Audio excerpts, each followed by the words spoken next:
Today is Tuesday, the 13th of June, and you're listening to the Beer Temple podcast. Remember, this is what we wanted. Remember, this is what we said. To never be heard or seen from again. Remember, this is what we wanted. Remember, this is what we said.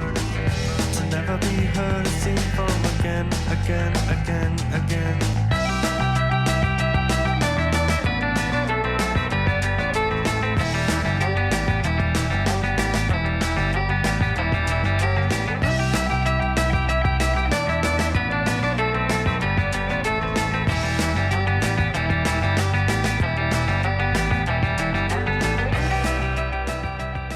Hello, and welcome to the Beer Temple podcast.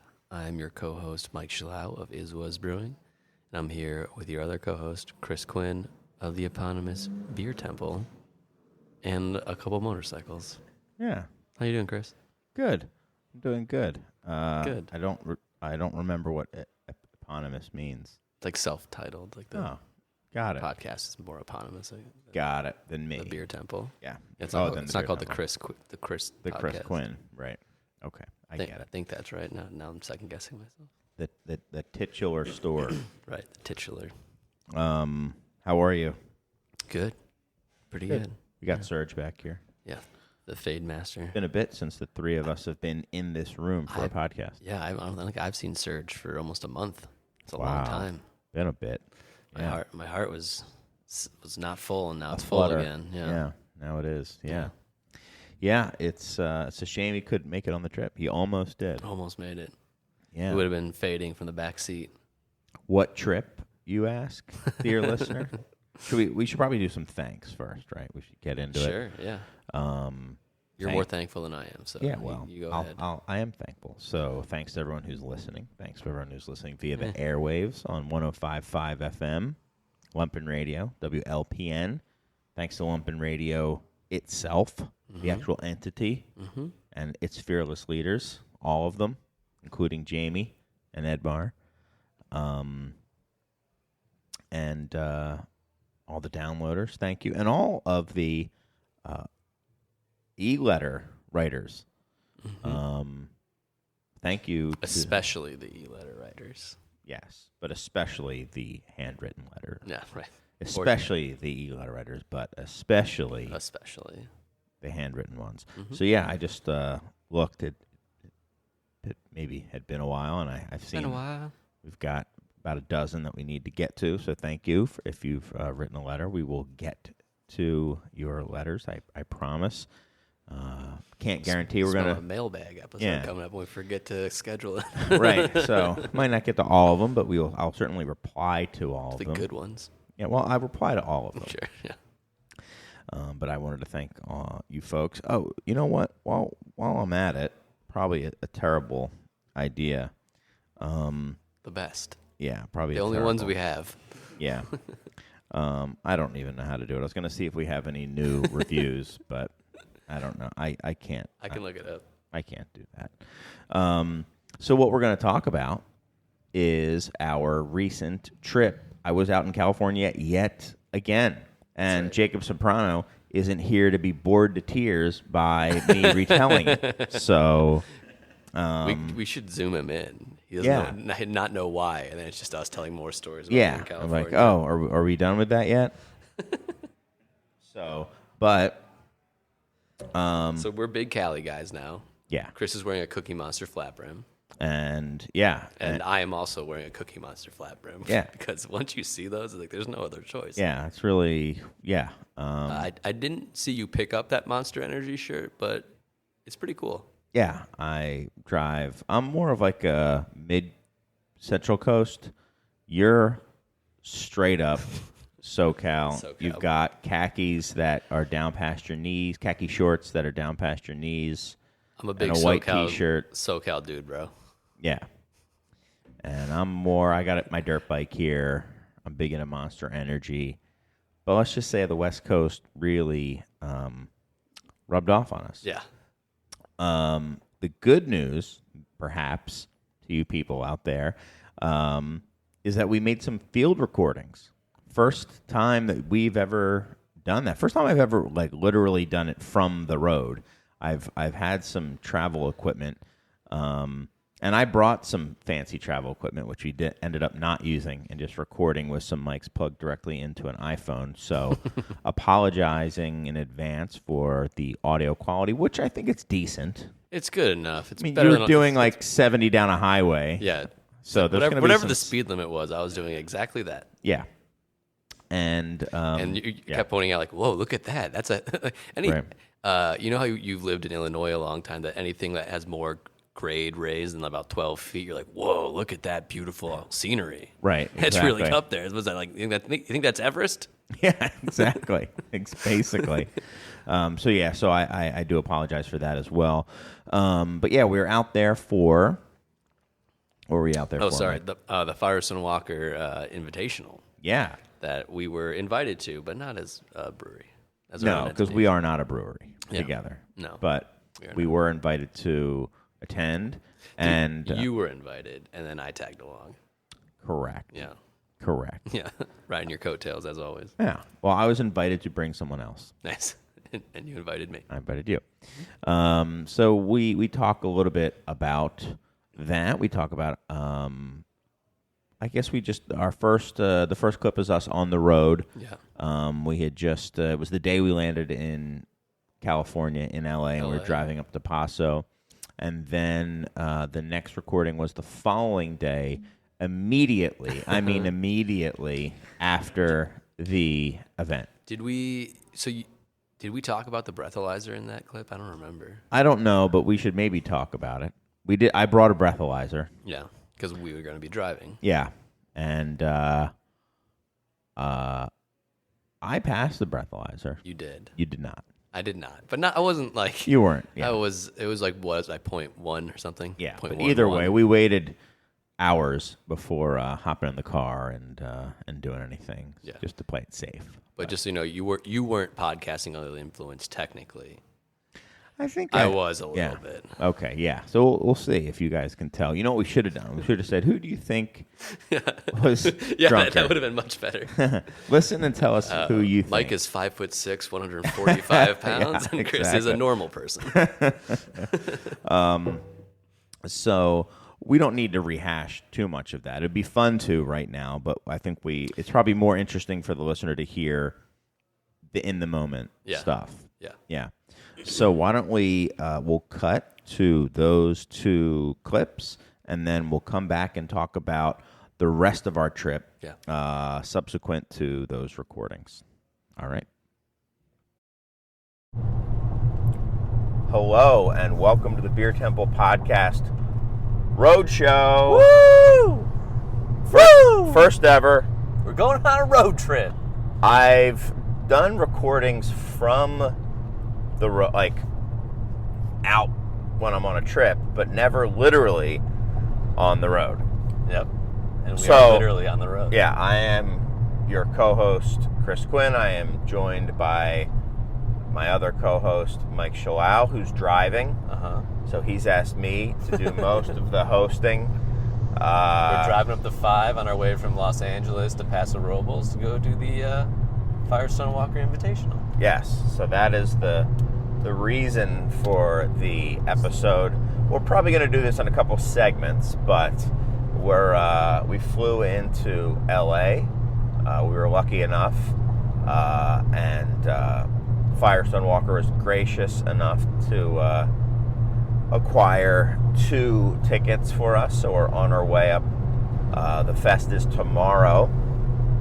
We're on our way, and we're pretty much we're by the Tejon Pass, actually, if you want to be technical about it. We just passed it. But we're outside of LA in the middle of nowhere through I don't know, we're in tumbleweed country. Beautiful kind of rolling hills. Yes, that's a better way to put it. I think this is where the Big Lebowski hills. started, where that tumbleweed came from originally. Basically. Although that ends with it looking out onto LA. We're definitely further We're going away the opposite direction than that. That's true. But yeah, we're going down a pretty steep hill right now.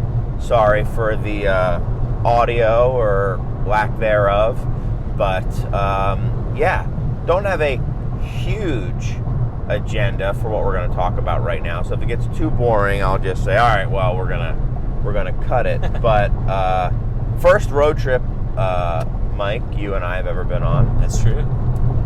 So hopefully by the second or third installment, if there is one of those, we won't be too grumpy and angry at each other to record it. But I don't think that'll happen. I think we're good. Yeah. So we flew in. Yeah. 2 separate flights, early flights into LA, and then went true local style and went to the closest In-N-Out burger to LAX, which we were the only ones who had that idea. Completely empty. Yeah. Almost no one in there.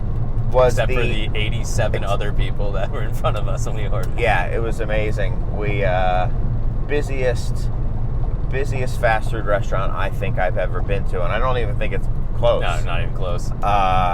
Yeah, it was insane. We got there, and our ticket number was 87, and I think they were on like 40 or 45. Yeah, so we're like, oh boy.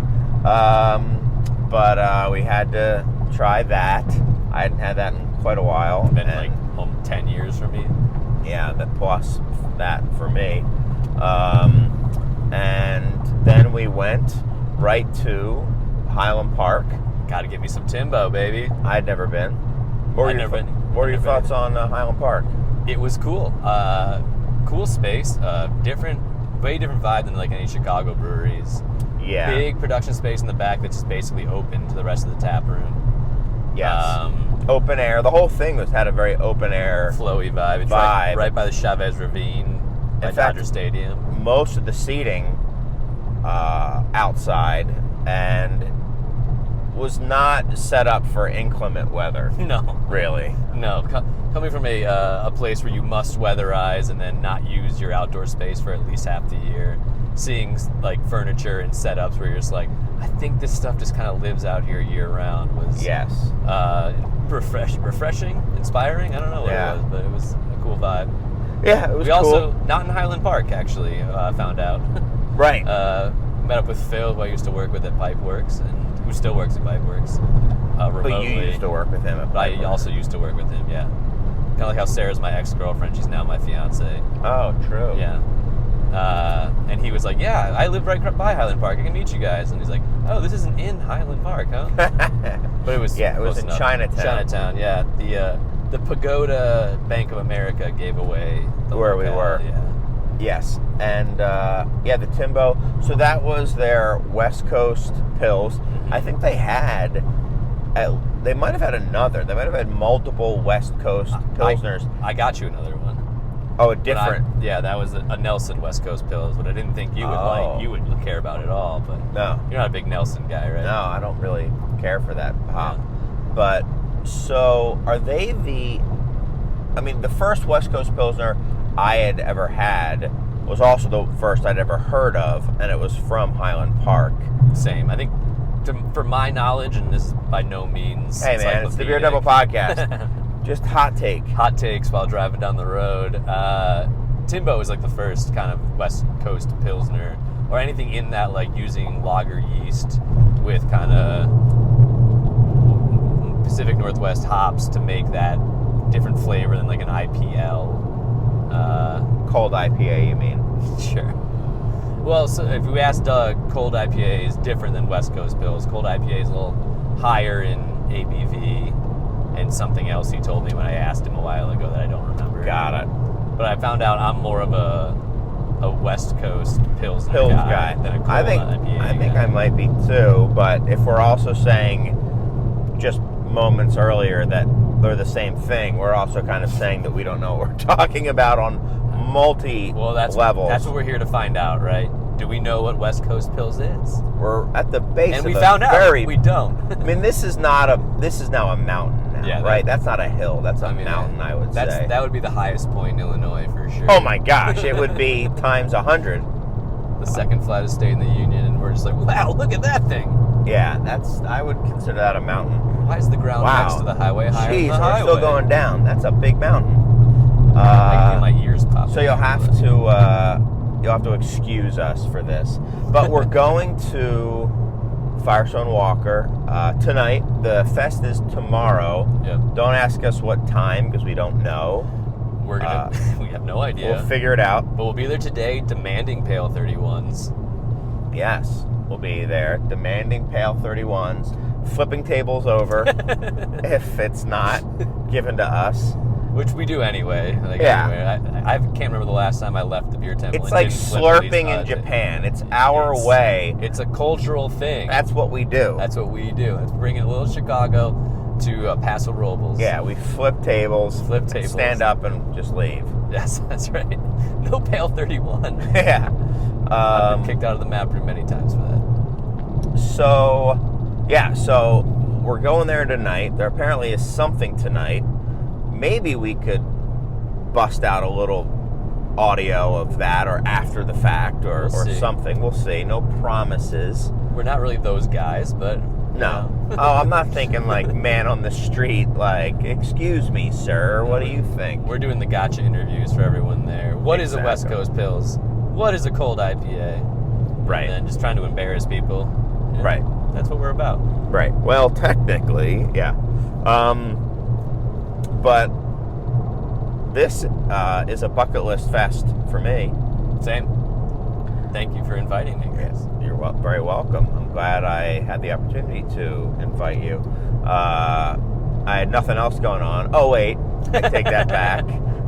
Yesterday was literally the first time the Beer Temple had ever served food to the public. So, like a good boss, I hightailed it out of there. This is getting hairy. I gotta go. Yeah, right? I expect this might get hairy, so therefore I will plan on being gone. No, was not the case. But wow, it just flattened out all of a sudden. It's almost like the mountains just ended all of a sudden.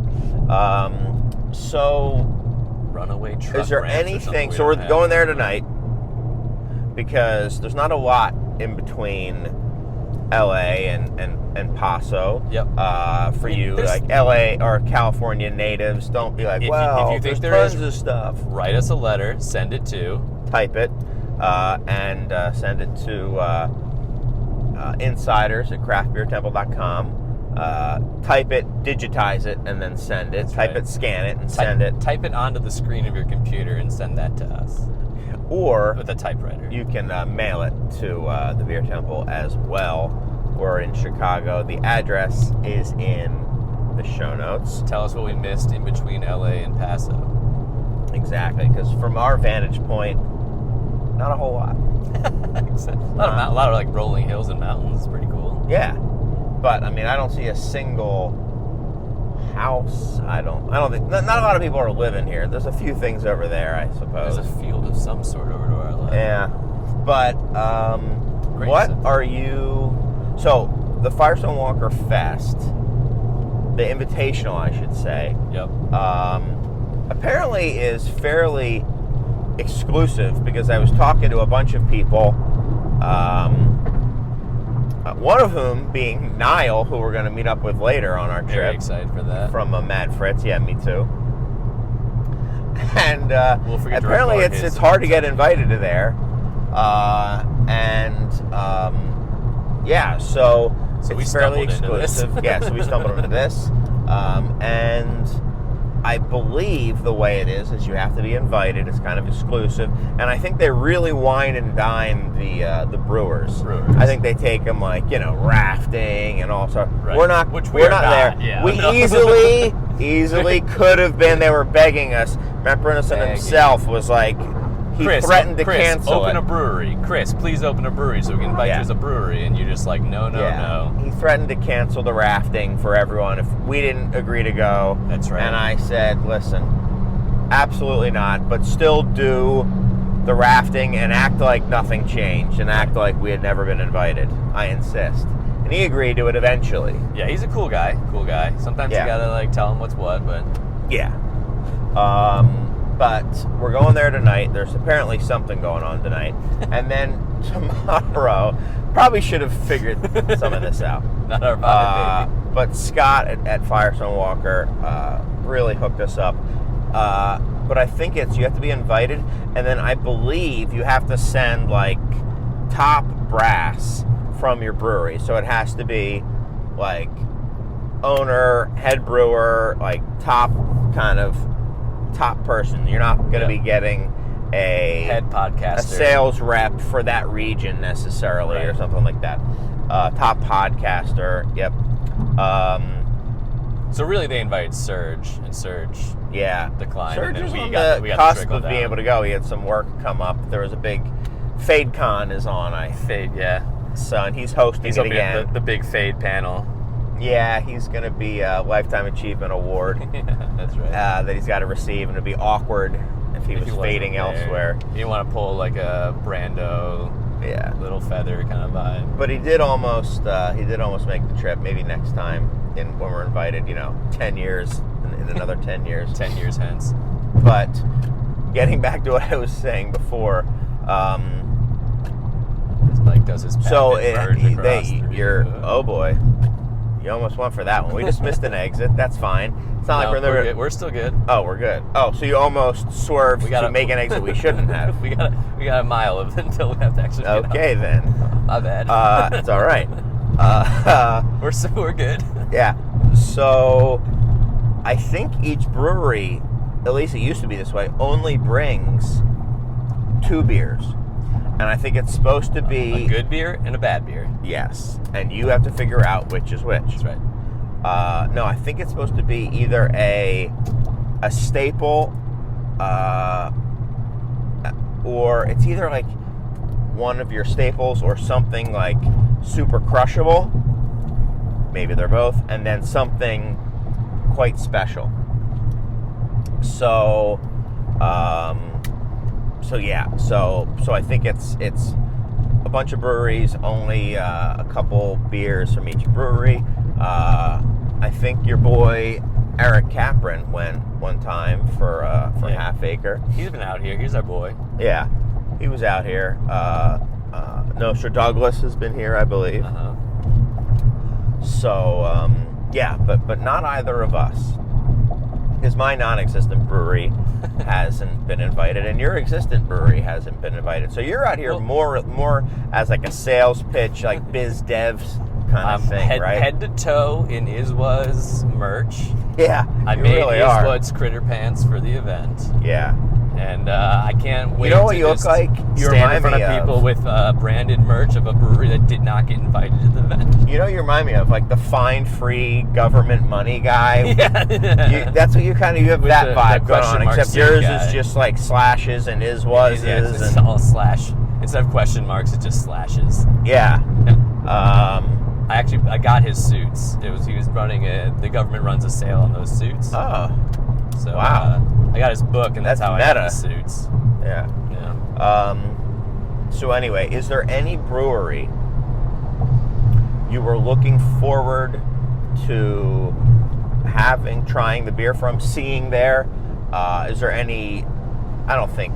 Or is there a person? I don't think we're really not into that whole I'm thing. excited to see Firestone Rob. Ooh, Rob Saltor. Yeah.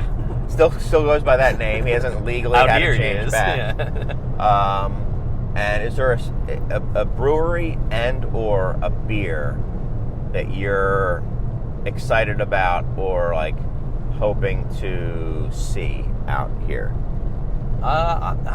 There's not a specific one. I think I'm just excited to see the event, which is like I've got a few that I'd be keen event to see. Of like that's a cool beer festival kind of thing. It's not like just get as many breweries as you can. Whoever says yes, have them bring whatever they haven't sold through. I'm just excited to see how it's run, how the vibe is.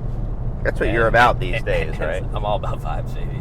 And to see what the brewers were excited to bring, and try whatever they think we should have. Right, and talk also, to them. I'm and know that the people pouring can talk intimately about whatever they're pouring. Right. I literally have no idea who else is going to be at it besides Firestone. No, I don't know either. So. We know Russian River is going to be there. So whatever they bring, I'm excited to have. Yeah. There's a bunch that I would like to see. I would like to see Mickelhenny. Oh, yeah. I'd be happy if they were there. I'd be happy if Hill Farmstead was there. Mm-hmm. I would. My boys at Beechwood. My peeps Oh. there. I'd be happy to. Are they bringing you a collab? I would assume that'd be the one extra special one. I if think they, it would probably be both, right? Both Their one taps would be crushable that. and their extra special beer. I would think so. It is a very good beer. Yeah, all I agree. joking aside. They made a very good beer. Those are kind of the ones that I'm thinking of. I don't think there's any like hype whale beers that I'm super excited about, but I don't know. I could be wrong.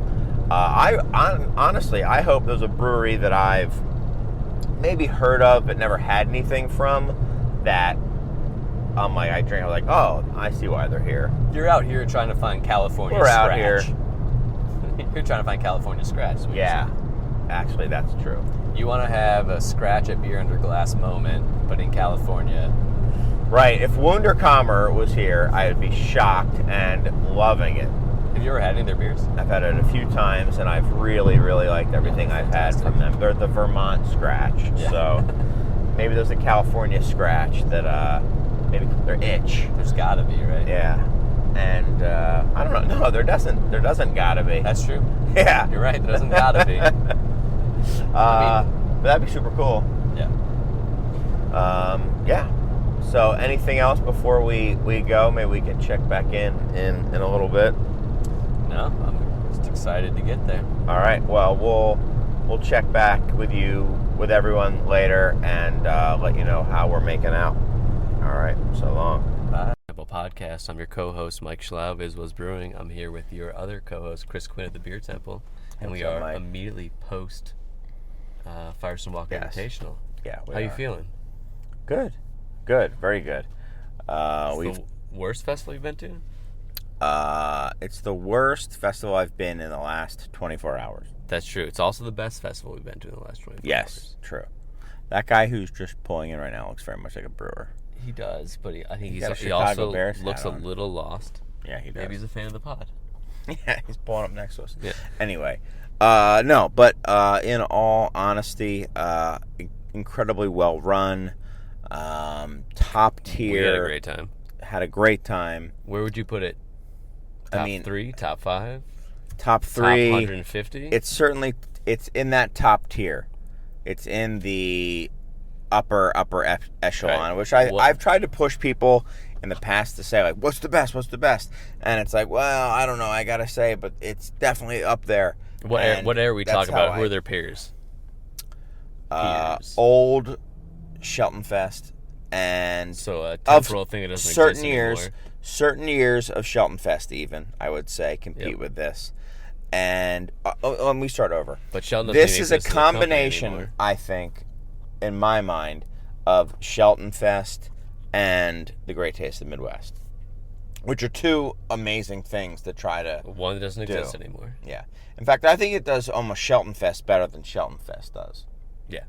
Picks a little bit better of the international representation. Right, because it's not held down by the book of Shelton. Right. It's not just everyone everywhere Right. all at once. Right. So of the festivals that still exist, top 2 for you.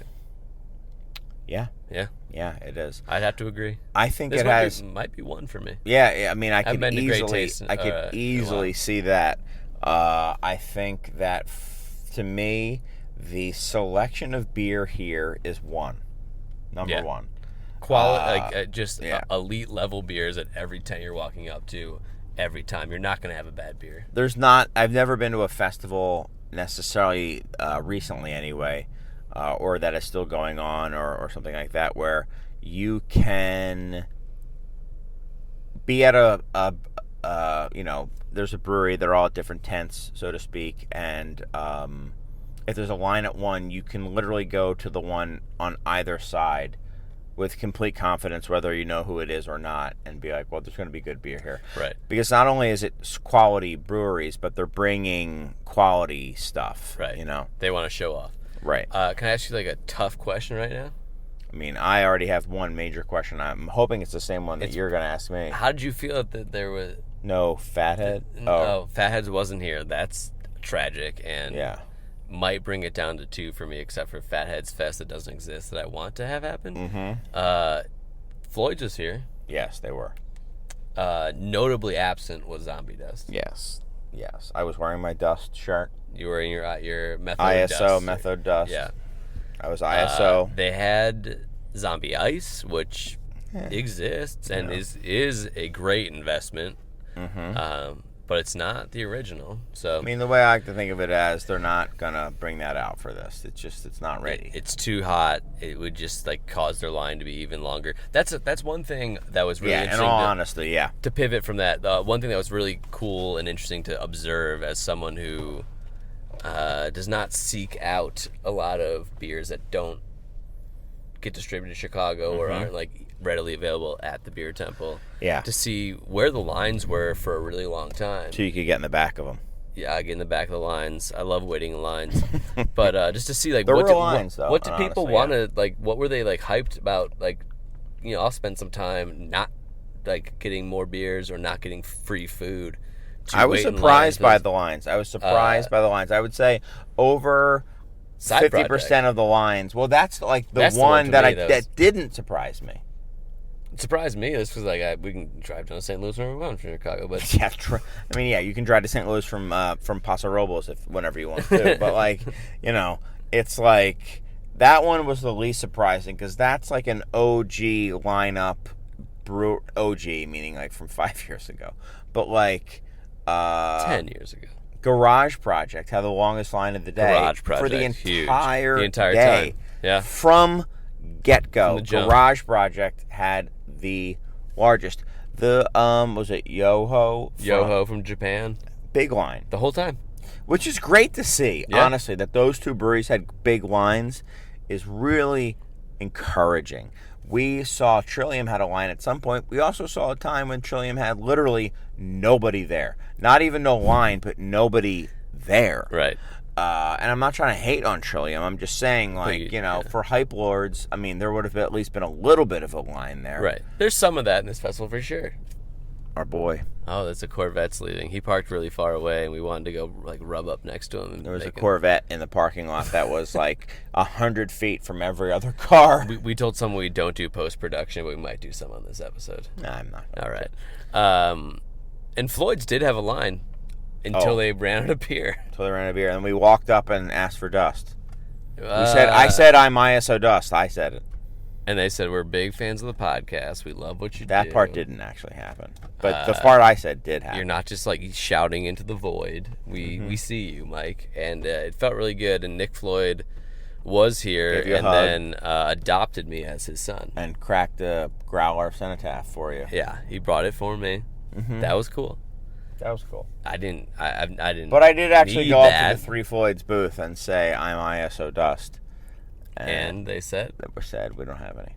Or I don't know what exactly they said, but they essentially said we don't have any or leave. Yeah. So what were your 3 highlights, 3 favorite beers of the fest? Well, first of all, can I take a step back? Is that okay? No, but go ahead. Okay, so I'll do it anyway. So, of the fest, vibes... Immaculate. So let's just say, like, okay, the logistics of it, I would say, was a 9 out of 10. I would say the selection of beers was a 10 out of 10. For what I'm looking for, anyway. Nodding, agreement. I would say vibes was a, 9 out of 10, 8.5 out of 10. Maybe 8 out of 10. 8 out of 10, I'd say. It is hot here. I mean, you are sometimes in the sweltering dust. Literal dust. Yeah, literal dust. There's a portion of it. The kind that I'm not ISO. Like a parking lot desert. Yeah. But this is supposed to be one of the more temperate years. We got a cool one. And it was warm. It's 90 degrees. But some people were loving it. They're like, oh, I can't wait. I'm loving being out here. And I'm like, I was literally bumming cigarettes. No, it's not bumming cigarettes. Suntan lotion. Suntan lotion. Thank you. Off people there, which is true. One time it was somebody's water bottle that I saw in his. Well, I pointed out, I'm like, you should borrow that because you're gonna get toasted. Yeah, and I was like, oh, and he's like, this is what are you talking about? This is a water bottle. And I was wrong. Yeah, but it's okay. So I would say, to me, knowing that Matt Brynelson is a Midwest boy, Friend of the pod. We saw him. We said hi. He And got you, Pivo. Did not get me one. got me a Pivo. Did not get you one. Looked at you and then turned Looked at away. me, talked about how I sent him beers, and then he got you a Pivo. Yeah, he was just, oh yeah, There's it was an them. 805 van coming. I know them. I know you. Whatever. Yeah. Mm-hmm. But anyway, Heard of it. I still think, and this could totally be homerism, the vibes at Great Taste are still, to me, unmatched. Right. But that's just me. This is a elite fest, and if someone said this is better than Great Taste, I don't think I would really argue with them. Yeah. The one thing It's I a would matter say of is, taste at if that point. someone says that this is better, ask them.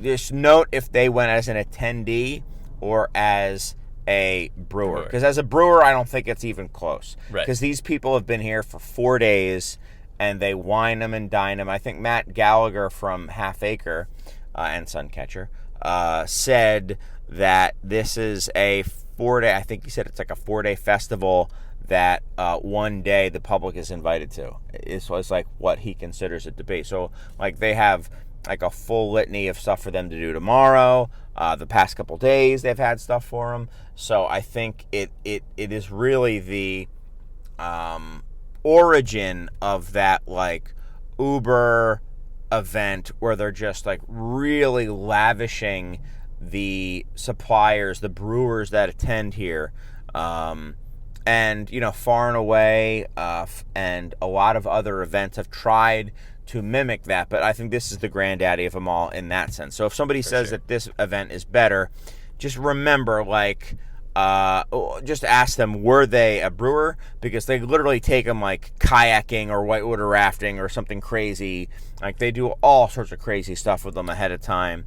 Right. Wine them and dine them and stuff like that, which is awesome. I'm not saying they shouldn't, but that isn't also the fest that we attended. We went as just general Gem Pop, baby. Gem Pop. Of course, we had some access to people that we wouldn't normally have.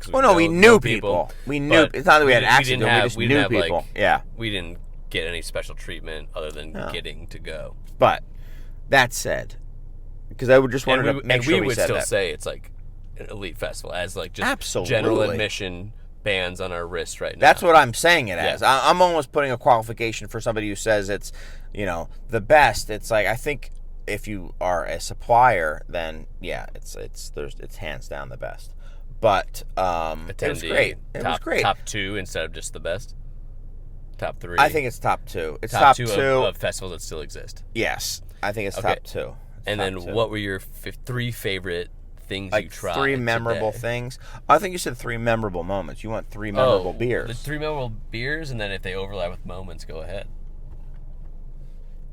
They don't necessarily. Okay. My 3 memorable beers that I had were we had a Bale Breaker IPA. Oh yeah, that was the like frozen wet hop IPA. It was like the most memorable hoppy thing I had. Yeah. I had Fantastic. See, I'm gonna go more than 3, but that's okay. The Taylor 7-year barley wine up from to 7-year age barley wine from Sierra. Yeah, that one. Sierra Nevada. Yeah, that's number 1. No, these are the things. But I would say for me, it was like super well put together, immaculately well put together lagers shown for me today. Oh yeah. Maybe because it's 90 degrees.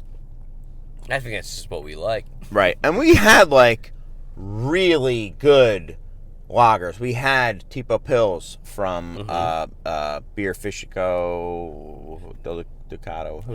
Don't look at me. I'm not Italian. It was them. I am Italian, but I don't want to say We it. had, a bunch of really good ones, but there were a few that I think stood out.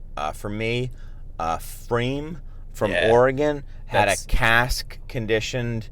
gravity-fed Freem lager. It's just their lager. And Freem lager.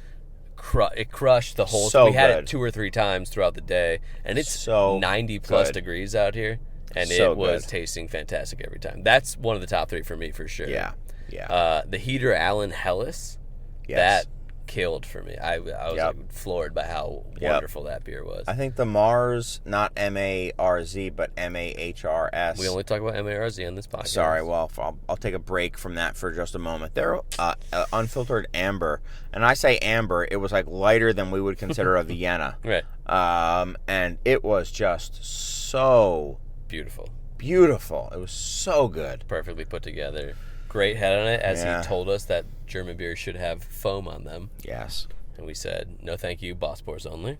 exactly. And he kicked us out of the tent. Right, but then we bribed people in line to top us off until we had a boss pour, and then we drank it that way. Yeah, exactly. After gramming it. You know us. This is how we. And by drinking it, I meant we grammed it and then we dumped it We out. also checked in on Untappd and said amber lager, probably the best amber lager I've ever had. 2.78 stars. Yes, exactly, which is true. And then my third Yeah. top of the top three. What was your what were your first two? It was the Heater Allen Hellas. Okay. The Frame Gravity Poured Oh, lager. Yeah. And then the Wildflower Table Beer. That stuck with me for a while. Oh, good. Low like that one. ABV table beer from Tasmania, Sydney, Australia. Oh, right. Yes. And just like perfect. Like we just put out our table beer, and I drank that, and I was like, maybe we shouldn't do this because this is so much better than it. It was a good table beer. And it was similar bones to what we put out for Bourgeois Daydreams, but mixed culture, a little bit more acidity, just beautiful. Like I think it was sub 3% alcohol. Just a beautiful little beer, and it's the first time I'd had their beers like on draft or anything. And when I was starting was There was your boy, by the way, who just drove by. We talked to that guy from Alvarado Street. oh nice, Andrew. Yeah. When I was starting was I was reading that guy's blog a lot, and a lot of the stuff about how to make Belgian Saison came from the impetus was his visits to Belgian Saison breweries. Anyway, I'm sorry I interrupted you, but that was it. The table beer. It. I would say like shout out, honorable mention to Fanta Flora's Whippoorwill, aka Mimosa City. Yeah. Oud Beersil had a Earl Grey tea lambic. Yeah. Really killer. nice. There was a bunch of beers that could definitely have gone in the honorable mention. I'm just trying to remember them right now, but whatever. I guess they weren't as memorable as you thought they were. Yeah, huh? right. There were also some good panel discussions we sat in. Not that we talked on, but we got to observe like some stuff about thiols and the future of IPA that were fun to watch. Yeah. So there's a lot of stuff going on at the festival. So memorable moments now we're getting to. Yeah, memorable moments. So speaking of thiols, I mean, a memorable moment for me was watching the dude with the hat that just said thiols. I would also say there was a dude who just had a shirt that said Sabro, which made me want to put those two together and make an outfit out of it with a shirt that I just want to wear a shirt that says Sabro and a hat that just says thiols and nothing else. Those were memorable moments for me. More being a little bit more sincere. Although that is sincere. I'm not going to lie. That is sincere. Those were memorable moments. I would say I got to talk to Carl Grandin and Hennock from Omni individually and then together, and that was just awesome. Just say hi to them, and that was really cool. Right. They were both here, which is another thing about this event is, like the top brass at a lot of these places are the ones who are coming. I mean, both Carl and Hennock were here from Sweden, and they were even saying, like, right, and they were saying, like, we do not both go to festivals very often, like hardly ever. They hadn't been neither one had been here since 2018. They hadn't been together since like 2016 or 2017 or something. So that was really awesome to talk to those guys. And you and I don't directly, but sometimes bemoan a lot of the styles that they've popularized. But when we were talking about them and with them, they're almost always first to the table on those things. And we were talking together and then with them about how, like, first through the wall gets not a pass, but like at least a look, right? Where like they created the milkshake IPA, they kind of created the pastry stout, they create a lot of things that you and I look at now and are like, ugh. But when you're the first one, and The slushy. actually the pouring things as slushies, when you're the first one through the wall and you're doing that, it's actually creative. It's a whole different ball game. Those three things, I mean, like one, boom, boom, boom, the same one that have all become these huge trends. And I think they were so early. So far. I'm not going to say that, like, if someone's like, they weren't literally first. They were so early in that it might have been like and so influential that maybe they saw it somewhere, right. they did it, but that's how it's. I mean, from my point of view, or maybe our point of view, that's how those things spread. Someone saw them doing it. Right. And they're like, oh, that's cool. I mean, I think they were here for a reason. There was no, I think, weak points from... Yeah, I mean, if you're coming from Sweden, there were not a lot of foreign breweries here. There was zero weakness from the foreign standpoint. Now, you could say, like, okay, well, they're here because they're local friends. They're here because they're associated with Firestone Walker. They're here because they're associated with, who would so-and-so. And the amount of that is minimal, and even so, they had to be able to hold their own. But from the foreign breweries, I mean, there were a couple of breweries that we had not heard of. We're like, well, they're here, so they must have been like, what is this place? Heaters. And the only ones who were doing, I think, that bombastic style of beer that were foreign were Omni. Yeah, everything else was traditional or like neo-traditional. Yeah. Or different parts of the world, right? Yeah. Like not European. Like there were some South American breweries that were doing some interesting stuff with fruits. But so I mean, it's crazy. It's like the same people who, might be surprised for me to say that are the same people who are surprised to hear that I don't disallow hazies at the beer temple. But like, yeah, being there and talking to On the Pollo and really being able to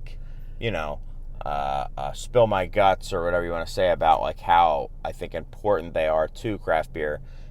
Just remember, like, what I drink and what I hate on it's not necessarily because of the flavor of it. Right. Like, I think it's sometimes because of the flavor, because I think you're just doing something bad, and bad art is bad. Right. And derivative art is bad. Yeah, and I think those guys are just so real. There's nothing derivative about what Yeah, is doing. yeah, they're cool. They're cool, man. It's one of those things you look back on and you're like, oh, some of that stuff might be derivative, but they did it first. Like, it's not like it's full of soul and full of creativity and thoughtfulness. Right. And maybe a little tongue-in-cheek things sometimes. Right. But right. like, if you're the first through the wall on that stuff, like, you get not a pass, but just like a congratulations. And right, like right. A spilling of our hearts out to be like, man, you guys are very cool. Yeah, which is what I also said. Like, hey, these are not my favorite beers to drink, but I am like... But the full package, the Right. presentation, the thoughtfulness, the ideas, the liveliness. Like, I think that's so important. Yeah. That brand is as alive as any other beer brand in the world. And you and I were talking about how we'd like to have those two on the show because I think their story is really, really cool.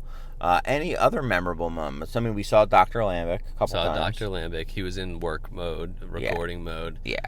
Well, he was in his hospital scrubs. He had a stethoscope, and he was dissecting a lambic. Yeah, he was. Yeah. Doing operations on lambic, Dr. Lambic. A couple times. He was on call. He had his beeper. Had to run out. But any other high points for you that you can think of for this fest specifically?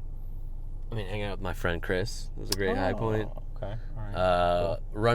Cool. Part of it was like running into people that you see in Chicago, but you never really we don't talk to Gabriel at Half Acre that much, but like when you're in Paso Robles and you're by the porta potties, when in Paso, you accidentally talk to him for 20 minutes about what's going on. Yeah. Whereas like you can't just walk up and knock on the door at Half Acre, like, hey, do you want to hang out? Yeah. Right. At least we can't. Like, we're not that cool. You're not that cool. What about you? What were some other memorable moments? Well, I think you nailed it. I had one. Oh, we did. There was like a little taste test panel. Oh yeah. That you and I went to. Yep. That was hosted by Firestone Walker, and they had different stations. So we Yep. just walked up to them. We're like, we're gonna do this. We thought it was off-flavored tasting. Right. We're like, we're gonna nail it. We're just gonna mic drop this thing. Yeah. I'm gonna be blinded. And they're actually like, these are all Firestone Walker beers. Can you judge which is which? 3/4 of which don't come to Chicago. Or may, but I mean, I don't. But we've They certainly never had them. Yeah. And so we're at a slight disadvantage. And the first one we went to, because they had different stations, we didn't know what, was Hazy's. Which also, at the time, we didn't know that was the Hazy station. We did not. We're like, okay, these could be anything. And they gave you a cheat sheet with all of the beers, not just the hazies for that station. Yeah, just all the beers that Firestone Walker was pouring necessarily. So, and then the first one was by sight. And we're like, well, I don't know, man. Like, we'll do this, this, and this. And then we smelled them. And we're like, oh, okay, I think this is this one. And it was like a tangerine dream or something. Yeah, it was a tangerine wit. No, it was a tangerine. Mind haze and double mind. Mind haze. And they thought they were gonna get us. And we're like, well, I don't know, man. Like, we're like, I don't know what hot noses versus mind haze versus this is. So we're gonna say double mind haze. You know what they didn't get? Us. We fucking because nailed then we traced it, then we tasted it, and we're like, well, I'm just keeping it the same. Yeah. And they're like, you guys nailed it. Yeah. So from the smell only, from beers we didn't even know. Yeah. We're like, well, and we're asking them, like, what's this? What style of beer? Because they had the list. We're like, what style of beer is this? What style of beer is this? We found out afterwards that was the hazy. Right, that was like the hazy one. He's like, yeah, the lager one's over there. And went then, to the lager one. You got 1 of 3 right based on visual only. Yeah. I got 0 out of 3 because I was stupidly thinking that a Mexican lager should be somewhat dark. But then from this guy's never had a Modelo Especial before in his life. From aroma on, where we didn't even taste them at the end. Yeah, we just the other guy, he's like, we got him on aroma. Yeah. He's like, you got it right. Let's taste them. He was just like, yeah, you got it right. Take them. So like, bang, we're geniuses. Yeah, we're geniuses. No, we have. They told us what it was. I have a little. Here it is, right here. You got your button. The button they give us. We are. What does it say? I guess I don't have my glasses on. It says experts. I have expert taste. I like genius better, to be fair. Yeah, we're geniuses. And that was Cerveza, Pivo, and Cal Poly. Cal Poly lager, something like that. The Cal Poly, of which I don't think we've ever had. I mean, the colors of the 3 were essentially identical. Yeah, it was the same. It's the same. Come on. And they told us, like, oh, we try to keep them all the same. Right. And so I only guessed I got 1 right visually because I thought the hoppiness of Pivo would cause more head retention. And you were right. That's right. Yeah, so that was cool. And now we're looking forward to so Marty from Revolution. Friend of the pod. It's his birthday today, literally, 39. Happy 39th. And he said that his spiritual home is Paso Robles. He tries to come out here as much as he possibly can. He loves here, this area, the Central Coast, not necessarily just Paso. So his birthday party is in an hour and a half. We're going to go to that. And tomorrow we're going to meet up with Niall. He's got us set up for some super bougie wine and beer and food you and tasting. I are very bougie, so we'll fit right in. Very bougie. I literally packed a second pair of shoes T-shirts. Oh, okay. just for that. But I have this one. I brought a shirt with a collar. Sure. Oh, you did? Yeah. I brought a shirt with buttons, but no collar. Because here's the deal, and we probably shouldn't be saying this, but I will because I'm not good at not saying things I shouldn't say. The tickets to this event are in the multiple hundreds of dollars, and let's just say they are. Yeah. And let's just say We're that rich. We are rich. Yeah. And just say that. To us, it doesn't matter. Money to us means nothing, which is why we're staying in a Motel 6 tonight that has might have had a roach or 2 in it when we opened it up. The owners the door. might supplement their income through the trafficking methamphetamines. of methamphetamines. But we don't care. We don't see good. Didn't engage in it. Definitely didn't engage in it. Because money is no object. But that means it buy literally as is much as we no want. object. It isn't an object, so we don't care. Right, I want to go just, here. How much is it? I don't care. Oh. This card has unlimited money on it that I probably don't have to pay back, right? Right. I Do probably. I have to pay that back? To what? What card are you talking about? Just all the That cards. that chase card? Yeah. Yeah, you probably do. But that's beside the point. So money's not an object, Thinking so it wasn't don't actually care an that object, it it was costs so intangible. much. Yeah. No, that fungible is what you're talking about. Oh yeah, dude. You get tangible and fungible mixed up. You did that again. did it again. Also, here's a highlight. Mm-hmm. I brought a breathalyzer with us. Mm-hmm. We did the entire fest. That's right. We were having a good time, being very responsible, Uh-huh. but not holding back Charming, necessarily. handsome, Oh, the whole charming! time. The whole place was just like, oh my Beguiled gosh, by us. totally. Look at these guys. Look at them. Covered head to toe. Yes. Long sleeve shirts. Yes. Long pants. We were also slightly, Bulging pockets with backup Midwestern. batteries. Yeah. I was within driving allowances, Uh-huh. and you were just slightly I was over. close. You were slightly over. I'm a smaller man. Yeah, but certainly none of the Dark Lordian. Not for us. No Yeah, passing out in the grass. but we didn't see that anything here really at all. I saw one guy getting taken out in an ambulance, but that looked He like was an older gentleman, and it was Older very gentleman. hot, and they were taking good care of him. right. We did see someone, I think, casually drink 4 805s waiting in line by himself. Right. And then keep being like, hey, does anyone want to drink one of these with me? But like And no everyone's puddles of no. vomit. Yeah. No, someone passed out in their own vomit with like cracked bottles around them, as is standard at Dark Lord Day. Sure. None of that. Sure. People kind of had their stuff together. No misanthropy here. Also, yeah, not certainly not from us. No. We were wide-eyed and clear bushy-tailed, eyes, full yeah. hearts. We couldn't lose. yeah, we were loving everything we saw. A very topical reference to Friday Night Lights. Oh, okay, never seen Mm-hmm. that. But I'll take your word for it. 2009, maybe? Okay, that's cool. That's a good reference. I'm sure people listening are happy to You're welcome. know about Never that. even watched the show. Oh, shit, I thought it was a movie. It's both. Okay. There's a book, too. Oh, thank you. Anything else? Maybe a novella, No. poem, Maybe I'll write one. a song? Was it a song as well? There's got to be a couple songs about it, right? I will say Podcast, probably. very, very cool. Looking forward to the next kind of leg, which is the Napa thing. Maybe we'll get Niall on for a quick little Have him hold a thing. tiny mic. Yeah, have him hold a tiny mic like we are. But just good times all around. I really thank you to Firestone Walker for offering these tickets up to us. Scott, right? Scott, yep. Thanks, Thank you Scott. very much, Scott. Good Yesterday fit there today. was a little, we didn't talk about it much. There was a welcome thing at the brewery, which was very nice as well. It was cool. And Amazing campus.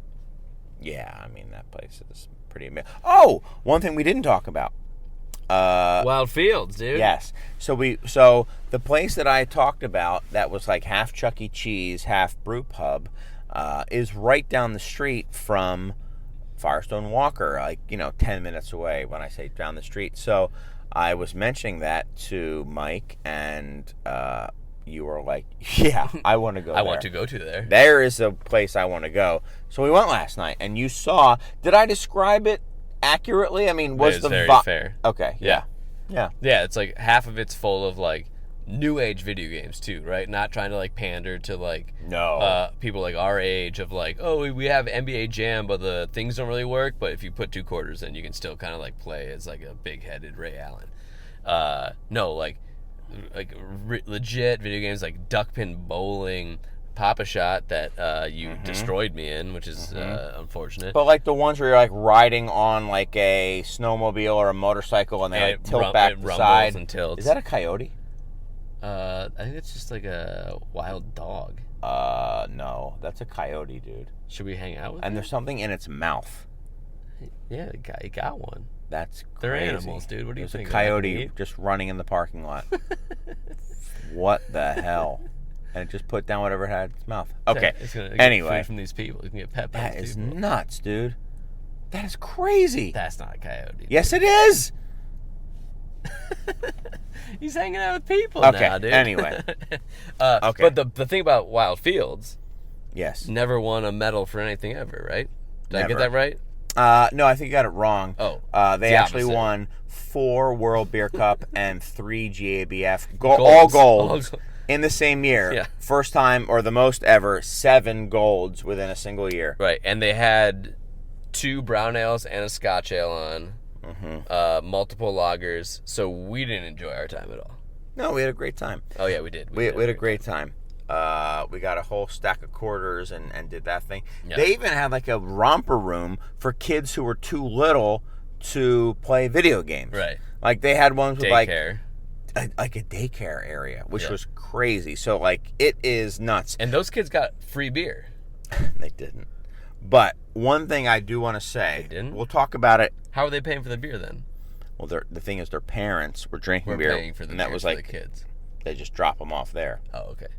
Got it. But That's fair. I didn't actually see the kids drink any beer. here's the thing. Just assumed.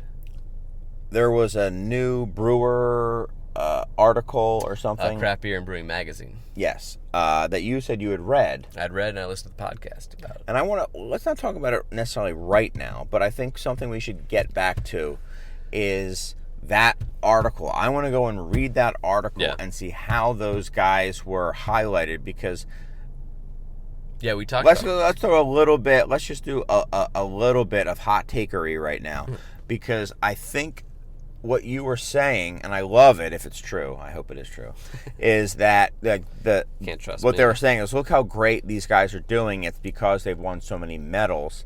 And going there, we felt like they were able to make so many great beers of styles that maybe aren't the most, coveted right now, because they were able to compromise in other ways, and that wasn't. I wouldn't say compromise. Compromises, They were like, they adapt, were aware of that. adapt. They were aware their business is based on drawing people to their place to drink their beers. Right.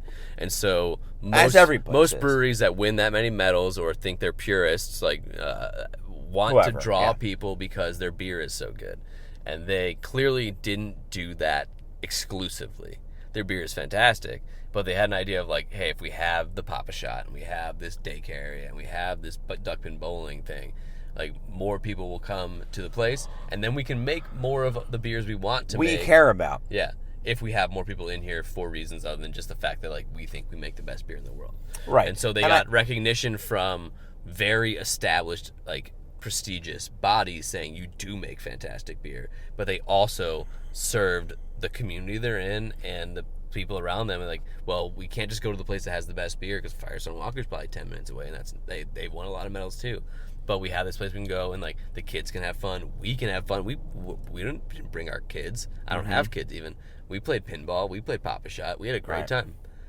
So it's like the larger story isn't just that like we made award-winning beers and everyone showed up in Atascadero, California. Right. We created an environment where it's easy to show up, right? Where it's fun to show up, and the beers And stick were world around. class. And stick around. Yeah. And and they weren't doing just whatever, like, oh well, we need to get more people in, so let's just do the most popular styles or whatever Right. styles get the most bottle caps or something like that. Right. I felt they were creative and found other ways to do it. Was it the way that like the Beer Temple would do it? No, it wasn't. But I really you guys kind of liked that. Broke your shuffleboard table. Yeah, we broke the shuffleboard table. Yeah, we'll get to that later. So you but can't have a Papa Shot because you're just going to break that too. I would. You break can't it, have nice yeah. things. Well, I beat your ass. That's all that matters. You did be mad. You almost doubled me up, which Yeah. I was doing pretty good, and you just left-handed. Oh, what can you say? I'm a lefty. Yeah. But great times. I want to thank Firestone Walker for the tickets, and Scott specifically at Firestone Walker. And yeah, anything else you want to say until we come back? Probably, who knows the next time, but it'll be, for this episode. I mean, I think we're going to do another one. But anything else you want to say, Mike? No, I think that was a pretty good summation of our time here. All right, man. Well, then we'll see you for, I guess, the next installment of this road trip. Bye. Until then, goodbye. And we're back in the present, or I guess probably the more close past. Live in for the now, whoever's listening man. to this. We're in the present. That's my saying, Yeah. I live my life. We're back in Chicago. We are. Because we forgot to record any more podcast en route. We did a lot more driving, but we didn't. We did a lot more driving, a lot more to... stuff. We could have. There was a night in a hot tub where we could have recorded. That would have been great. would have probably ruined the audio equipment. Yeah, dropped your phone in the hot tub. Yeah. After we had, we were trying to go somewhere else, but ended up walking for 20 minutes in the wrong direction. I think that was my fault. I think it was. It's definitely my your fault too. Yeah. It's like, well, let's get there. Screw it, Donnie. Let's go bowling. And Right. let's. We just went into the hot tub, but we'll get there. So, obviously Firestone Walker, great, great was fest. awesome. Mm-hmm. I think we mentioned it on afterwards, but certainly a top tier. And the more I've talked to people about it here in Chicago, the quality of the breweries, just overall, the average is as high or higher than any festival I've ever been to. Yeah. It's. I don't think cool. we talked about this. Do you have any bad beers while we were there? I didn't have a single beer that I was like, this isn't perfectly great. I don't think we talked about that in the car. But then I blew a remember point on too, so who knows? I dumped a few out, but it wasn't because they were bad. Yeah. No, I didn't have any bad beer. They're all excellent to incredible. Right. And you will not get that, for example, at the Great Taste of the Midwest. You're going to get some dogs. You just will. Yeah. I mean, somebody might like them. Specifically from who, do you think? If I had to name names, by his was like probably. We've never even been invited to the Great Taste of the Midwest, so joke's on you. Oh, well, Our I drank your terrible beer beer. there at the Pipeworks tent. So. Oh, I did sneak in the side door by accident. Yeah, that's true. So I guess I'm right. And that was the worst beer. I'm right. It was if terrible. that's the worst beer you had at Great Taste of the Midwest, then that's a pretty good festival. Yeah, that was Levan. No, I dude. tried to get some, and it was all sold out. So there you go. I'm just going by what the general vibe and the word on the street was. Is that it was terrible? Was there, yeah. Sick. Thanks. Yeah, but no. At Great Taste, you're just not going to get. You're going to get great beer. You're going to have to hunt them out. Right. Well, there's only 50 breweries at the Invitational, right? Yeah. There's 10,000 breweries in the country, I think, are invited to Great Taste of the Midwest. All of them that are in the Midwest. Yeah.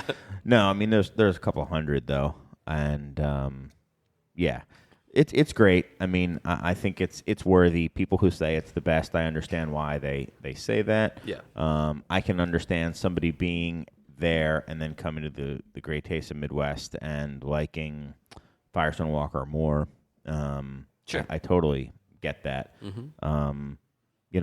If you're at a beer fest to get the best, like a selection of the best beers, like that's Firestone is a better bet for that. Sure. If you want like vibes and an all around weekend, I still would say maybe Great Taste with the night before and the night after and the whole thing is pretty. The scenery, as good as the scenery was at Firestone Walker, it's even better. It truly is better at Great Taste. So I'll agree on that. But thank you to Firestone Walker. I mean, it's great. Absolutely. I would certainly go again. I don't know if I would travel every year for it. It's far from Chicago. Yeah. Once every couple of years, Yeah.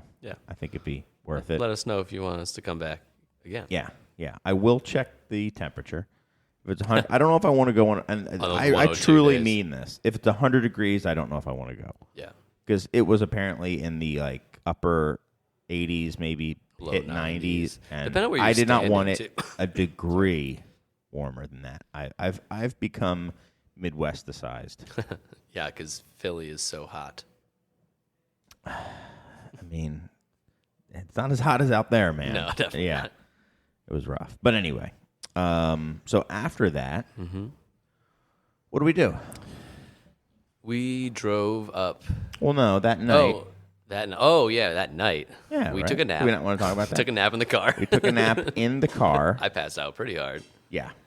I just fell kinda- asleep pretty hard, I guess. I Yeah. didn't, pass out. No, you were asleep. And then... But to be fair, the night before, I flew out. I got about 3 hours of sleep because I flew out at like 6:45 in the morning. Yeah, Everyone's judging me. Chris. Nobody's judging you. Anyway, I fell asleep. We laid down to take a nap. Yeah. Because we had like hours to kill, and our hotel was disgusting and had roaches in it. It was pretty So gross. we didn't. I mean, it was. I think you and I were definitely on the same page that we'd rather sleep in the car. sleep in the car than go back to to that the hotel hotel. room because the room was gross. And it wasn't a place when you we really walked wanted to in, we be. saw roaches scattering. So it was not cool. Yeah, no. It wasn't cheap either. It wasn't expensive, but it wasn't cheap. No, it was well over $100 a night. Right. Like just shy of 200. The rack rate was like $350, but anyhow. Right. So we slept in the car for a little bit, about an hour probably, and then there was a fun after party at Herman's Story, the winery. Yes. It was Marty, friend of the show, Marty Scott's birthday. Yes, the barrel master at Revolution Brewing. And he had, during harvest season there, done a kind of Sabbatical from Rev and Stange there and helped them with harvest and everything. So yeah. he wanted to throw a little party, and they said, no, we're going to throw a big party, and got like a DJ and pizzas and opened a bunch of nice wine for everyone. And Yeah. And it was like a little like Chicago mini reunion. yeah, there was a lot of Chicago people. As the night went on, more and more non-Chicago people caught wind that something was happening. Yeah. Half Acre guys were there, Gabe and Matt, Josh, friend of the show, Josh, Deeth. Yep. I just, to go full circle on who we wanted to see, Rob Salator was there. Rob Salator was there. Told him it was the number one person I wanted to see. Yep. Goes, oh, we hung that's out so with nice. Firestone Rob. Firestone Rob. And there he is, Firestone Rob. Yes. And then friend of the show, Gabriel Magliaro was there. Yeah. Yep. Friend of the show, Matt Brynelson was there. Friend of the show, big friend of the show, Matt Brynelson. It's his favorite podcast. Yep. I think. Yep. He definitely did not turn to Rob and ask who I was. And I definitely didn't pretend to not hear him asking. No, at one point he said like he heard you were in town. And like, why didn't you? Yeah, Yes. when you were nerding out with the With Omniboyo Hanok, boys. yeah. Uh-huh. He was like, "Oh, I heard you were in town. Why didn't you reach out?" Yeah. To which my answer was, "Because you're Rob Brynelson." Well, he's Matt Brynelson. Matt Brynelson. Rob You're just- Salator. yeah, Now I'm fuse two asking people you- yeah. together. I mean, come on. Is that if you're going to fuse two people, Those are the two. that's the two. Yeah. No, I mean, I definitely think he knew who I was, but in that moment, did not recognize me. So Yeah. it was funny. And the guys from Mars in Germany showed up. That's right. They were cool. MAHRS. Yeah, I think they thought I was German for a little bit. They started talking to me in German because my heritage is German. How awesome would it be if one of them's name was Ed? Ed Mars. Edward or Edgar or something. Yeah. Edgar. They call me Ed Mars. Yeah. Yeah. That would have been pretty amazing. And then Topher from Wildflower. Yes. Someone whose blog I read when I was starting up showed up. Yes. And I nerded out. And told he them is, that just explain who he is to some other people. he is the brewer and owner of Wildflower. I don't know what they're like brewery or blendery or what their name is in Australia. Mm-hmm. And Very nice guy. They make like saisons and mixed culture beers, mostly naturally fermented. And he had a blog, probably like 2010-ish, maybe 2008 through 2012. Well-read blog, from what I've heard. By me for sure. Well, he was like, nobody read that. And you're I like, did. Yeah, I did. I did. I read every one of them. And I don't know what the situation was exactly, because he worked at a couple places in the U.S. as well. He worked at Jester King for a little bit, and some other saison breweries like that. But he was living in Europe or something, and he was going around to a lot of the saison breweries and spending some time with them.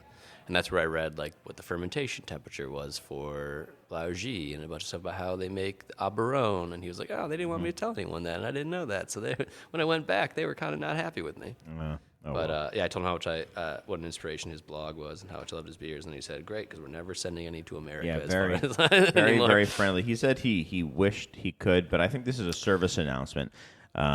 He said, if you see any Wildflower beer at retail in the United States, do not buy it.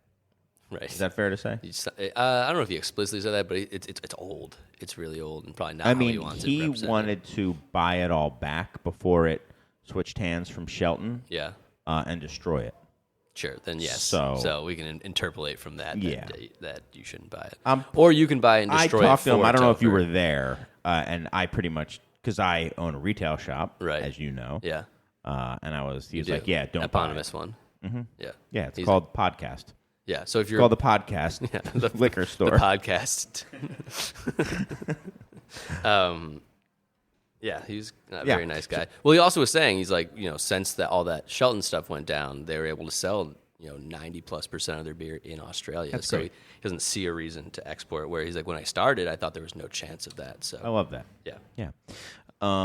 So then, the next day, Went back to the Roach Motel. we went back to the Roach Motel and went up to. We were going to go to San Francisco, but we paid for. I was going to say we canceled. We decided to double buy hotel rooms, but we decided to also get a motel public in, service announcement. in Napa. Don't get your hotel room on Expedia. I'm beefing with them. Good. Yeah. Yeah. We went to Napa, world renowned for its cheap hotel prices. Right. So we stayed at a Motel Bonita, which was very bonita. That It was place very was- bonita. That place was great. Yeah, it was fantastic. Yeah. That was, especially from where we were coming from. It's like, this is a whole different world. It was El Bonita, is what it El was Bonita. called. Hotel El Yeah, Bonita. not Casa Bonita. Different vibe there. Yeah. But at some point on the trip, Niall invited us to like a beer and wine An dinner. outstanding in the field. Yeah. Yeah. That he was pouring beer at. Where you had to pretend to be his wife, Mm-hmm. and I had to pretend to be his brewing associate. So I had a wig yeah, you were dressed like and a dress. Bugs Bunny. Like E.T. when they're trying to yeah, pass him I was off as gonna, a lady. Yeah, I was Yeah, going to or say Bugs Bugs Bunny. Bunny when Yeah. he was trying to, dress up like a lady. Yeah. Yeah, so you definitely had that E.T. meets Big Bugs Bunny meets Jessica Rabbit vibe going. Fooled everyone. Yep. Got hit on a little more than I would have liked, but it's flattering. Yeah. But that was an insane event. It was really cool. Yeah. So it was on this property. It's been Six owned generations. for 6 generations since like 18. Oh, my goodness. Something 40s. Yeah. Something at least. In Napa. They took us up. We showed up. We had no idea what we were getting into. The little welcome reception. Then they walked us around the property a little bit, and the woman who is like the 6th generation farmer there is showing us the sawmill that her ancestors built to be able With to hydraulic power. Right, Literally, like, not a hydraulic press, but like wood, the water. Right. They have up higher on the hill that would Yeah. run these saws that they used to plane and create all the boards to build the house that their family lived in right next to it. It was pretty incredible. And then we walked to a table in the middle Talked of the to field. a rancher there. Talked to a rancher. Ate his cows. And then his cows were just kind of walking around, Yep. not knowing that we're the apex predator, and one day we will eat them out in the field. Yeah. And we were at the longest table I've ever sat at in my life. How many people per side was it? 100 people? 75 to 100 per side. Yeah. It was 200 total, and it was just one long table. It was insane. Yeah. Out in a field. Yeah. Drones and cameras everywhere. We were double burdened all the drones we saw. We trying were. to ruin That's the true. experience for That's true. We would see a drone and we'd double So bird them. if you're looking at any of Outstanding in the Fields, like social media, and you see a woman that looks like a man with a wig on, double birding. with elbow length A woman with gloves. with a beard. You with had white elbow length Didn't, gloves on. didn't shave the beard. Yeah. Just double burden. That's that was Chris. Hello. You had that affected voice going yeah. on. I didn't need it, but But no, if you do Gotta- see gotta that the commit. Outstanding in the Field and they're up in Napa, so honestly, zoom in close and look for us, and depending on when, if they didn't notice, we might be. If we noticed that we were giving double birds, they were zipping around all over the place. A lot, I was yeah. being a little bit of a jerk. I was because there was it was beautiful, but then they were trying to make sure they captured the moment perfectly. And I remember Yeah. walking by one of them, being like, "I wonder if that's a 6th generation drone." Or I made some comment about how many generations have the drones been on this land. yeah. But that said, Niall totally hooked us up because Yeah, these were amazing. very expensive seats, which we paid a small fraction of the price for. So we got to have a pretty amazing meal. Yeah. It was really a great meal. Great wine. Yeah, cool people. Honestly, interesting people. I was sitting across from a cherry farmer who had 500 laborers in the field that day. Because I guess when the cherries are ready, you got to like pick them immediately. Right. And he was saying that they could potentially be in. They could be in the markets here even sooner. But he says a lot of it goes to Asia, and he says they can be in the market in Asia in 48 hours from being on the tree, which is amazing. They said they're very particular that if there's no stem on the cherry, they don't buy it. Exactly. Wild. Yes. So, interesting fellow. A lot of straw hats. I looked at some of the pictures. Lots of different types of hats. A lot of matches. A lot of same types of hats. Sure, but not all straw. Some of them are like that kind of more felt. Yeah, they all kind of had that tan with a black band. Matches in them that I don't think they're going to be using. Right, feathers. A lot of tan hats with a black strip of fabric around them. But they're all unique individual expressions of their personalities. So yeah. So that was a lot of fun. Yep. And then afterwards, we went to the El Bonita, and we were going to go to a dive bar. Oh no! After that wasn't that night. Oh, we just went home after that. Did we go to Mad Fritz? That Yeah, night? we went to Mad did. Fritz that night. Then we went to Mad So we Fritz. helped him load up his jockey box and stuff. Drank some beer with Niall. Awesome beer. And then we went to bed, I think, that night. Sounds like we should have. Right. Maybe we did or maybe we didn't. Yeah. I think we did. I think we opened up a beer, drank it in stanges that Niall gave us, and went to bed. Yeah. Woke up early the next day and met up with Niall nice and early at his wife's family vineyard. Yeah. Fisher. Yes. And had as good a Chardonnay as I've ever had in my life. I will go on a limb. I'm not a big Chardonnay drinker, but that was by far the best Chardonnay I've ever had. I've had some really good Chardonnays. I really like Chablis, and I like a lot of French Chardonnay, and this was up there. It was a perfect wine. So good. So we were sitting out learned there. Some new phrases. Charging your glass. Charge the glass. That's when your glass has not had any booze in it yet, and you put booze in it. You're not filling your glass. You're charging your glass. I've been charging a lot of glasses. Yeah. Also, I learned Niall was very adamant about not rinsing your glass with water. Yeah. He was like, I started to do it. He's like, no, don't do that. Right. So I learned that as well. Especially when you're drinking the same varietal, different vintage kind of thing. Right. So. And after that, we went to Chateau Montelena, which was where Niall used to be a winemaker From there. The movie Bottle Shock for all the big Alan Rickman people out there. I mean, one of the most famous wineries in Napa. I have watched that movie like California. 2 or 3 times. Oh, really? Yeah. Yeah. It was on like Amazon, and it's just like it's one of those like you put it on when you're doing other stuff movies. Yeah. It's a good movie. The famous the wine challenge, whatever. The French wine in challenge. Like 73? Is that when that was? Something like that. It's like, so this is the place that put Napa on the map as like an elite wine producing region in the world. That proved beyond a shadow of a doubt that Napa, California, it was because it was, I think, actually, let me take a step back. The United States. Right. The United States, I think, could make world-class wine. And it was from Napa, and it was a blind tasting in France. And some of the, both reds and whites, but especially the Chateau Montelena, outperformed some French Chardonnays. It won the tasting. It was a blind tasting with mostly French judges, if I remember correctly. Yeah.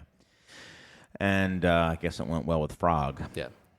And, but Jesus. But so Niall was the assistant winemaker there in like the late 90s, early 2000s, kind of built out their lab, was there when they were building out these like insane kind of like cavernous tunnels. Caves. Yeah. Yeah. I mean, literally digging out like a labyrinth down there. And it's a crazy property. Like yeah, most of the wineries we went to weren't like this, where it has like I think it's a fake pond, like a man-made pond. It's huge with an island in it. Yeah. And like bridges going across it and Yeah, stuff. but that was pre-existing to the vineyard is what they said. Like, Oh. Yeah. I don't know. Who knows? Yeah. So Niall also just like we just followed him and he just went in the back door directly into the lab. Yeah. Goes flipping through some like photos like that's me. That's right. This guy. He had rice holes all over his face. Yeah. And then he just took us in the right picture, into the fermentation area. Yeah. And then in the bottling area and then into the caves. And then we went back around and went up and he told us about this mold problem that they had back in the day, and then went up the back way and came out through the wrong way out of the employees only exit. So we came and the two from of us there, kind of like, and then there was a tasting going on, and the woman's like, "May I help you?" Yeah. Didn't know who he was. Yeah. Why should she? And then she called somebody to come take care of us. No, to greet us, and that person didn't know who Niall was. And then he was like, "I was the assistant winemaker." And she's like, "Oh, that Niall. Right. Oh, wait, hold on, let me go." Right, grab. his reputation preceded him. Yes. If they had known it was Niall, Right, I don't think which is I don't know if those true. people had ever met in person. Yeah, so. but once they heard Niall, they're like, "Oh." Sat down. We had they charged our glasses. We drank real quick. Yeah. Some Chateau Montelena, and then took off and went to David Arthur Winery. No, didn't we go to lunch? Oh, then we went to lunch. Went to That's lunch, right. and then didn't we go to Had Mad Fritz on draft to drink coffee? Yes, then we did that. Yeah. Niall roasts his own coffee for the Mad Fritz brand, and it's incredible. He pulled espresso shots to keep us going, and mine was perfect. He complained about yours and his. Mine looked pretty good. Yeah, mine was like an absolutely perfect pulled shot of espresso. Yeah, you commented on it while he was going and doing the other two. Yeah, I was like, I've never seen, this is one of the most beautiful shots of espresso I've ever seen. Yeah. And it's fantastic. If you're there, you should, I don't think he does that for everyone, but go buy some of his coffee at the very least and buy some of his beer. But check it out. Yes. So we had some espresso. Then we went to David Arthur, I believe. Yes, then we went to David Arthur, which is where he is the head winemaker. Right. And it's on Pritchard Hill, and unbelievable place, right? Incredible view. Amazing place to take a call with the PTA. Which is what I did. Yeah. I humble bragged a little bit because it was in the background. Yeah. I'm out here. Yeah, you actually turned on the video for the first time. Yeah, Like, it's your boy. Yeah. It's your boy Chris. I'm out here, and then my phone died. And I was like, "All right, well that's it. I got what I needed to." Yeah. In the intro call to these people I don't know, I bragged and then left. They're gonna love you. Yeah. But incredible estate-made wines. It was very cool to be in and we were there in the fields at Fisher a little bit too, but to be in the fields that he tends to talk to him about pruning them and when you need to do what, and all of it mostly going over my head, but just seeing how different it really is than beer making and how much that process is. Yeah. It was mind-blowing. Knowing how to tend to the land and knowing how to tend to the grapes themselves and the vines. And the wines were, top that tier. was the best Cabernets I've ever had. Yeah. And I'm not a big wine. No, I think I enjoy it's a good the best wine, Cabernet but it's I've not ever something had. I have enough money to spend money on. Yeah. So to sit in, so we sat in the barrel warehouse. Yeah. I don't know if they call it a warehouse, probably a fancier name, but and garage. He walked us through their wines. Barrel garage. Barrel garage, yeah, the shed. And it was an incredible experience. And the wines were so fantastic and perfectly made. Then when you were on your call, we walked around. He gave me some actual barrel samples of stuff, which was pretty incredible. Right. And then he showed me how they stir the lees in some barrels and why they do it. And it was one of the most amazing drinking experiences in my life. We talked about it afterwards because I had a similar experience just a few months ago, and I knew that there was a good chance we were in store for something on the level. Not exactly the same. I did some different things the first time, but I knew you were going to love it. Yeah. And I I wanted to kind of keep quiet about it because Sure. I wanted it to be a surprise. So I was like, let's just leave that day open. Let's hang out with Niall, and it is amazing. And I think we both talked about how fortunate. I mean, I feel so fortunate to be able to like have an experience like that. Right. Like, who else gets to do that? I'm sure plenty of people do, but like not people who actually care about that stuff. Sure, right. Not two morons with a beer podcast from Chicago, Exactly. And then, it was a very special experience, and I'm eternally grateful for him giving it to us. And then we took a bunch of his bottles, and then we went to a really nice market and bought a bunch of salami and cheeses and bought a whole bunch of Russian River beer. Yeah. And we went to the El Bonita Hotel. Oh, then we went back. To oh, my back to Matt gosh. Fritz. And he, like, gave up. We It was tasted just like like a 10 beers speed in tasting. 8 minutes. Yeah. Like, try this one. I was like, we got to go, Niall. We have to I go. hope his wife doesn't listen to this podcast. Yeah, He was because supposed his to. wife's like, you have to come home. You have to cook dinner. Stop off at the store and cook dinner. And he's like, okay, all right, I'll be there. And then he was And like, we were like, you can go home. He's like, no, we got to go back to the all right, brewery. one more. No, there's one more. Try this one. And try this one. And Try this one. they were all amazing. And it was so refreshing to be with someone who has dedicated their entire life to like fermentation science, that has a degree in it, has worked in it for as long as because he was in anyone I Anderson know. Valley before he was in wine.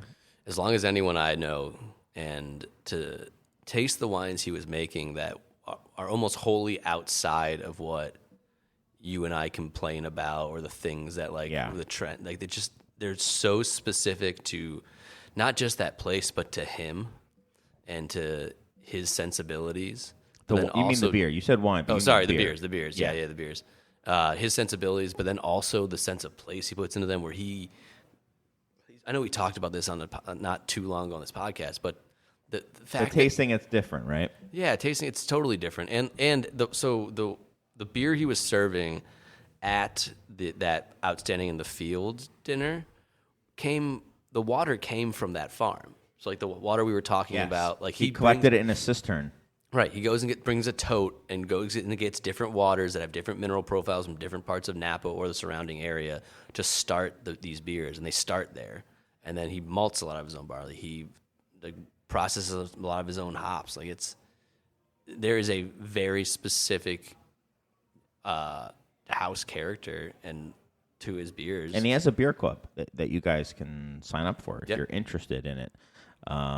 Because they can ship, unlike us. Yes, so they can ship. So if you are interested, I don't know if you need to do it as a club or if you can buy one-offs or something like that. I'm not sure. Either way, I think we talked to Niall that we will be purchasing some beers to bring in. So I'll make sure that we open some up. There were some open at our 10th anniversary, most of which I did not get a chance to try. Yeah, and just to see someone who's dedicated their entire life to fermentation sciences and making those beers instead of like, how do I maximize juiciness, or how do I right. It's and he did have some wine grape beers that you were commenting on how different from other wine grape, wine beer hybrid beers they taste. Yeah. And I couldn't agree more. They taste so much different. I'm not going to say better. That is subjective. I preferred them, but they tasted so much of like a beer with like the essence of wine, not like a caricature of wine. Right, and not just a mashing of the two, mashup of the two, or whatever, like a Right, smashing together. right. Maybe that's that's a there better way was to like put it. a more singular idea that it seemed there was behind them, and it seemed like they obviously, to me, drinking them with him, knowing it came from someone who has nothing to prove to someone drinking beer that they know about.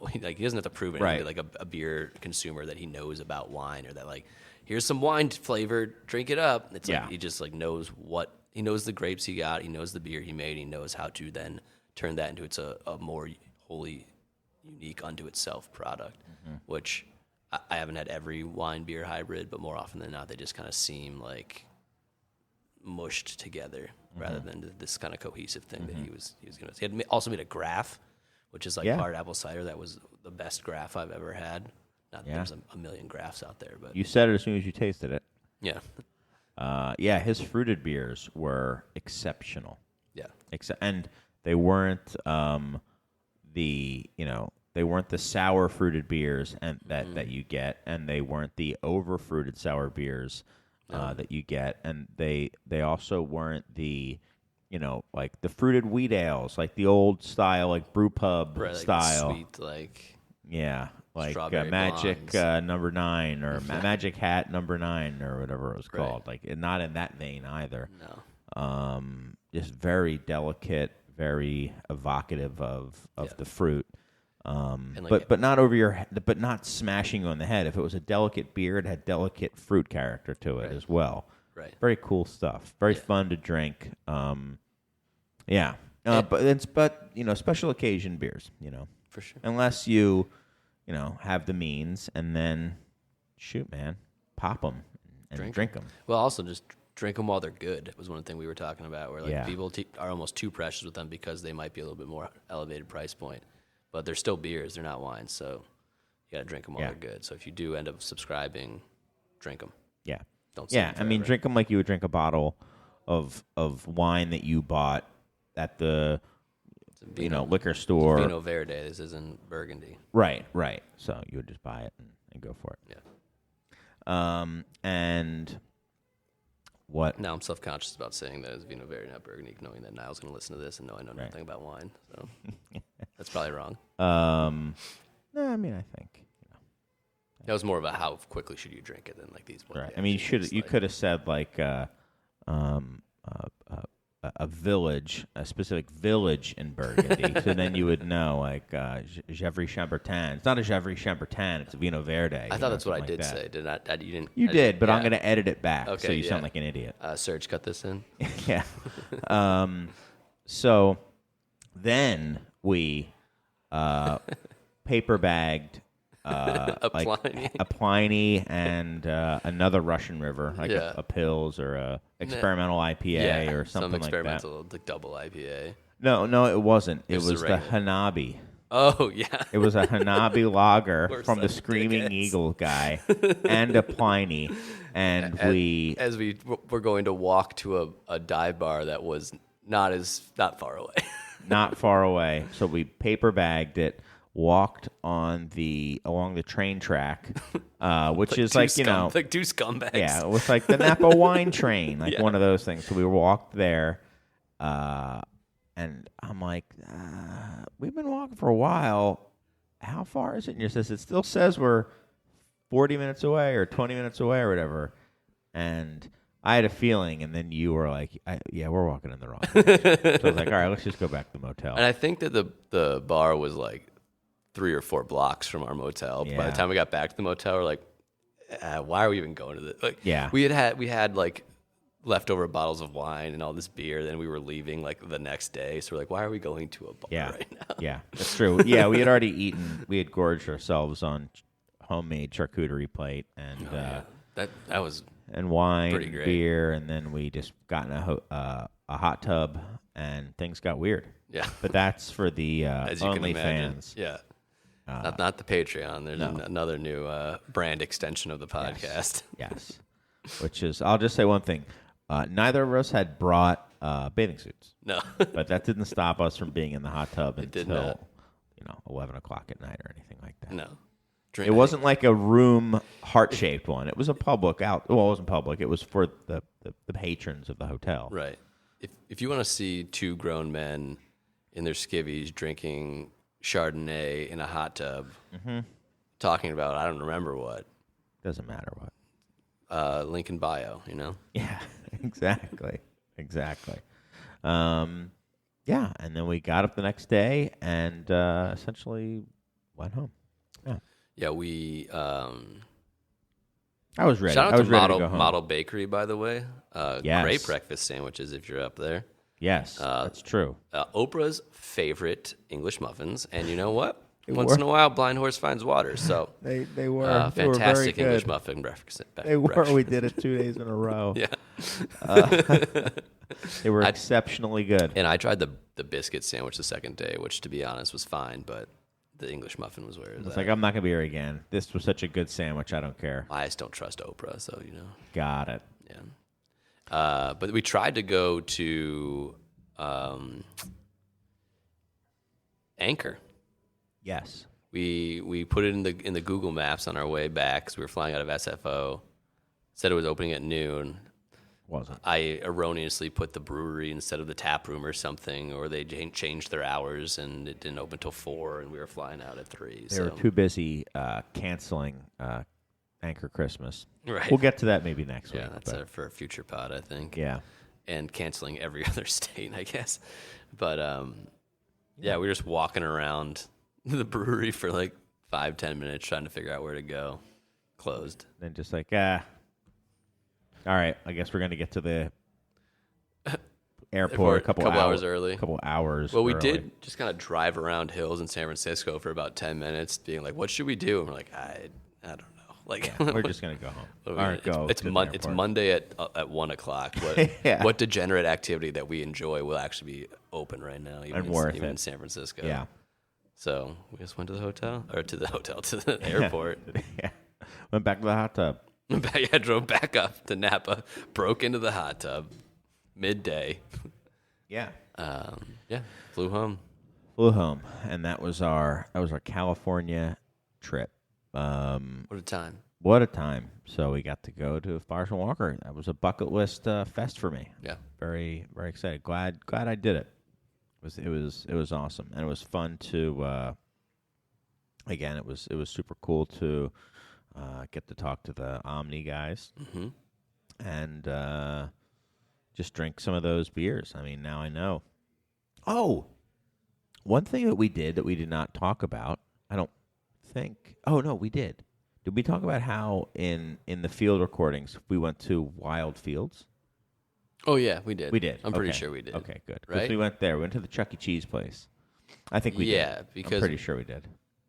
Yeah, we did. I don't know. Because that would have been. We probably should have, like, professionals would have listened to those before they go and record this. The beers are fantastic. Any place that has 2, maybe kind of 3 brown ales on draft, you're gonna be a fan. We're gonna be a fan, you know. Yeah. And also, if you have Papa Shot, that's just like that's. And they were at the Invitational. That's actually a half bottle cap if you got that. Oh, for sure. We went to their tent and got the brown ale that we had both had the night before. That's true. We did.